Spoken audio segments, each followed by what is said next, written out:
속보, 이강인 미친 인생 경기 미쳤다. 난리난 프랑스 현지 반응. 이강인 폼 미쳤다. 난리 나버린 프랑스 폴스나인인데 고리며 키패스며 초토화. 파리 생제르맹, PSG는 28일 오전 4시, 한국 시간, 프랑스 파리에 위치한 파르크 데 프랭스에서 열린 2024에서 25시즌 프랑스 리그앙 6라운드에서 스타드 렌네 3에서 1로 이겼다. 이로써 PSG는 리그 5승째를 신고했다.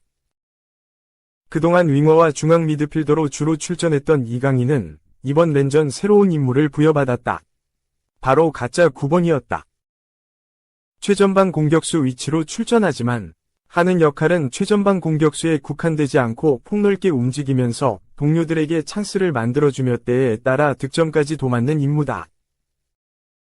이강인은 완벽하게 수행했다. 90분 풀타임을 뛰면서 패스 성공률 91%, 46분에 42, 기회 창출 7회, 빅찬스 생성 1회, 유효 슈팅 1회, 드리블 성공률 100%, 2분의 2, 정확한 긴패스 100%, 3분의 3, 리커버리 5회, 지상볼 경합 승리 7회, 피파울 3회 등을 기록했다. 축구 통계 매체는 이강인에게 평점 8.9점을 부여하면서 팀에서 두 번째로 높은 평점을 주었다. 기회 창출 7회도 놀랍지만 3호 골을 터뜨린 것은 더욱 대단했다. 후반 13분 브래들리 바르콜라의 슈팅이 골대를 맞고 나왔는데 이를 이강인이 헤더로 마무리했다. 경기가 끝난 뒤 호평이 이어졌다. 루이스 엘리케 감독은 이강인은 정말 다재다능한 선수다. 그는 우리의 플레이 방식에서 중요한 자질을 갖고 있다. 볼을 좀처럼 잃지 않는다. 상대 선수를 등지고 있거나 압박할 때도 그렇다. 가짜 9번이었으나 더 많은 자유를 누렸다. 라고 말했다. 이어서 그는 이강인은 뛰어났다. 리바운드 볼을 잡고 골을 넣을 수 있었다. 그의 경기를 정말 좋아했다. 일관성이 있었고 패스와 슛 모두 할 수 있었으며 필요할 때 볼을 지켜냈다. 매우 완벽한 경기를 했고 난 기쁘다. 라고 덧붙였다. 스페인 스포르트 45는 경기 후 이강인은 눈에 띄진 않지만 루이스 엘리케 감독이 가장 좋아하는 선수 중 한 명이다. PSG의 핵심 선수다. 이강인은 항상 엘리케 감독에게 해결책이 되고 있다. 라고 평가했다. 엘리케 감독의 극찬과 현지 매체의 호평도 있었는데 이강인이 붙박이 선발이 아니다. 이번 시즌 좋은 활약을 보여주고 있음에도 교체로 나온 경기가 많았다. 개막전 골을 넣었으나 2라운드 교체였고 2라운드에서도 득점을 터뜨렸음에도 3라운드 교체였다. 또한 유럽축구연맹, 우에파, 챔피언스리그, UCL, 리그 페이지 1라운드에서도 교체였다. 경쟁자가 너무 강력한 것이 이유로 보인다. 이강인이 윙어로 나서려면 바르콜라 또는 오스만 덴벨레를 밀어내야 한다.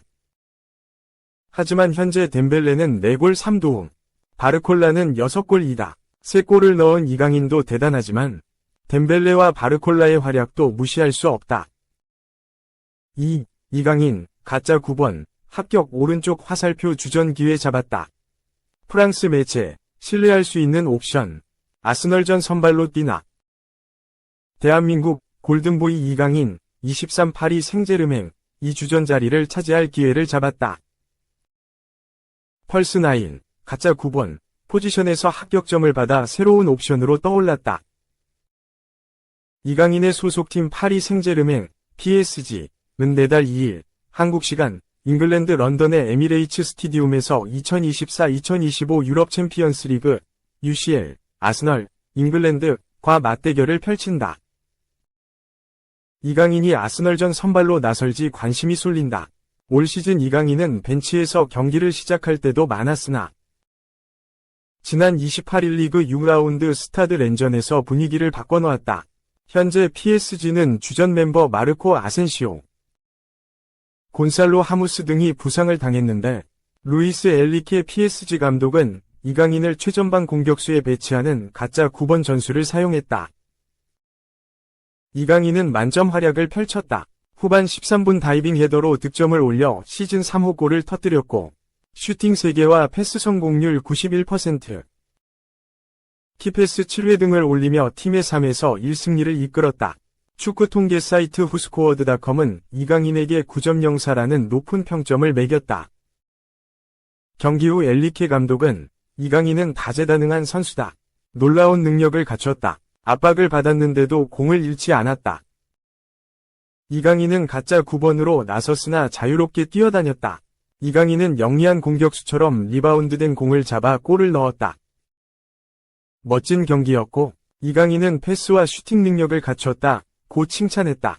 자연스레 주전 가능성도 생겼다. 프랑스 풋메르카토는 아스널전과 관련해 지난 스타드 렌 경기를 보면 이강인이 뛸 수도 있다.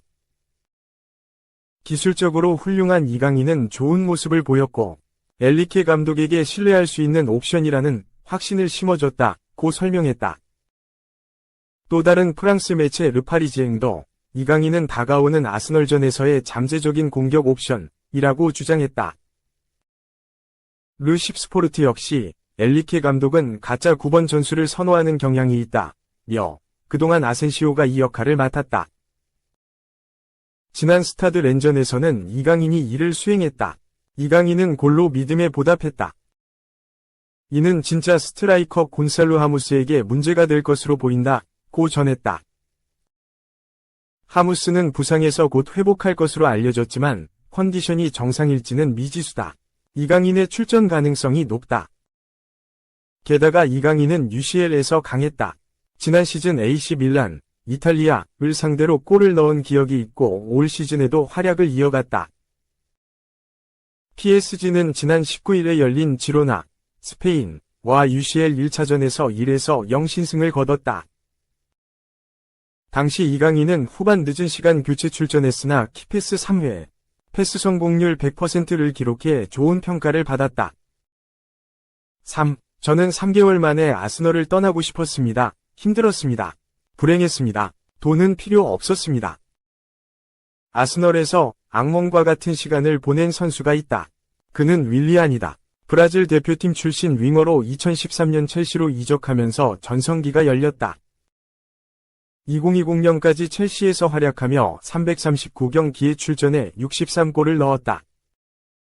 2020년 윌리안은 큰 결단을 내렸는데 첼시를 떠나 리그 라이벌 아스널로 이적한 것이다. 그때부터 악몽이 시작됐다. 윌리안은 아스널에 적응하지 못했다. 이렇다 할 활약도 하지 못했다. 윌리안은 아스널에서 도망치고 싶었다. 결국 윌리안은 한 시즌 만에 아스널을 떠났다. 총 37경기 출전 한 골이 전부였다. 윌리안은 코리치안스로 이적했다. 이후 풀럼으로 이적한 후 현재 올림피아코스에서 뛰고 있다. 윌리안이 아스널에서의 악몽과 같던 시간을 돌아봤다. 아스널을 미워하지는 않는다. 적응하지 못한 자신의 탓이라고 했다. 윌리안은 맨체스터 유나이티드의 전설 리오 퍼디낸드의 유튜브에 출연해 그때의 아픔을 털어놨다. 윌리안은 나는 아스널에 합류한 지 3개월 만에 떠나고 싶었다. 나는 잘못된 판단을 내렸다. 미켈 아르테타에 나는 적응하지 못했다. 아스널에서 불행했다. 성과도 내지 못했다. 처음 도착했을 때는 정말 잘하고 싶었지만 3개월이 지나자 후회가 됐다. 내가 원하던 대로 이뤄지지 않았다. 나는 에이전트에게 팀을 떠나고 싶다고 말했다고 밝혔다. 이어 윌리안은 나는 아스널에 대해 나쁘게 말하고 싶지 않다. 내가 적응을 못한 것이다. 아스널은 빅클럽이다. 큰 역사를 가지고 있다. 많은 스타들이 아스널에서 뛰었다. 하지만 나에게는 아니었다. 효과가 없었다. 내 커리어에서 가장 힘든 시간이었다. 고 고백했다. 그러면서 나는 돈을 포기했다.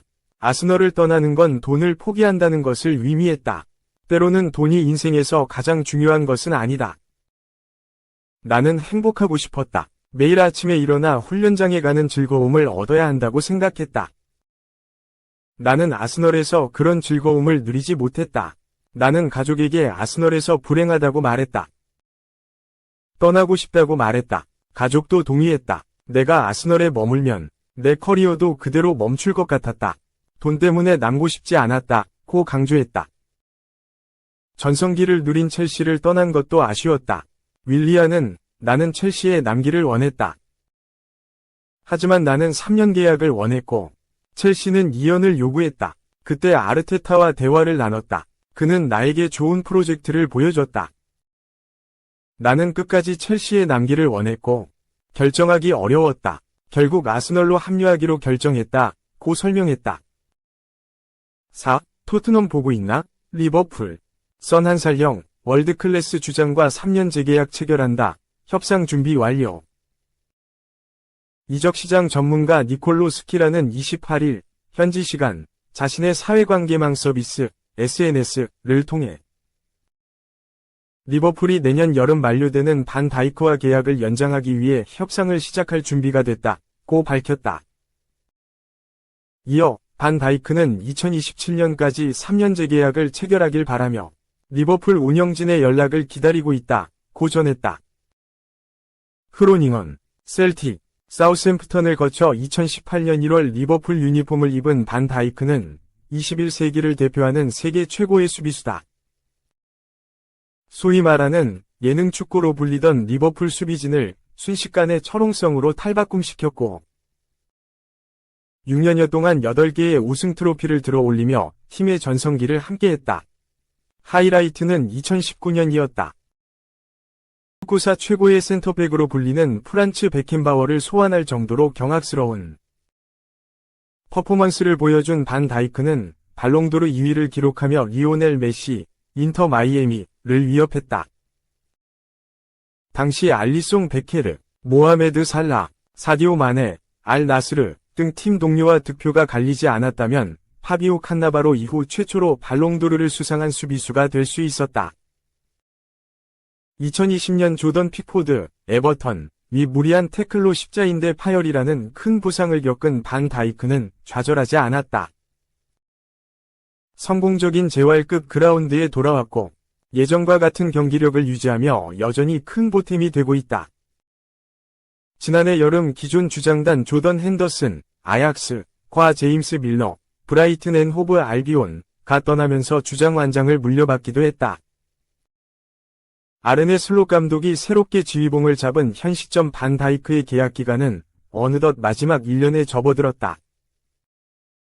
내년 1월이 되면 보스만 룰에 위거해 다른 팀과 자유로운 협상이 가능하다. 리처드 휴즈 단장은 반 다이크는 물론 트렌트 알렉산더 아놀드와 살라 역시 붙잡겠다는 각오다. 국내 축구팬 입장에서는 어찌 보면 씁쓸함이 남을 수 있는 사례다. 바로 반 다이크의 1살 동생 손흥민이 떠오르기 때문이다. 이적시장 전문가 벤 제이콥스 기자에 따르면 토트넘은 10여 년 가까이 헌신한 주장 손흥민과 재계약을 망설이고 있다. 실제로 손흥민은 사우디 프로페셔널 리그 이적설에 휩싸이는 등 구단의 현금화 수단으로 여겨진 바 있다. 철저히 계산기를 두드려야 하는 비즈니스 마인드를 이해할 수 없는 것은 아니지만 다소 아쉬운 스탠스임은 부정할 수 없는 사실이다.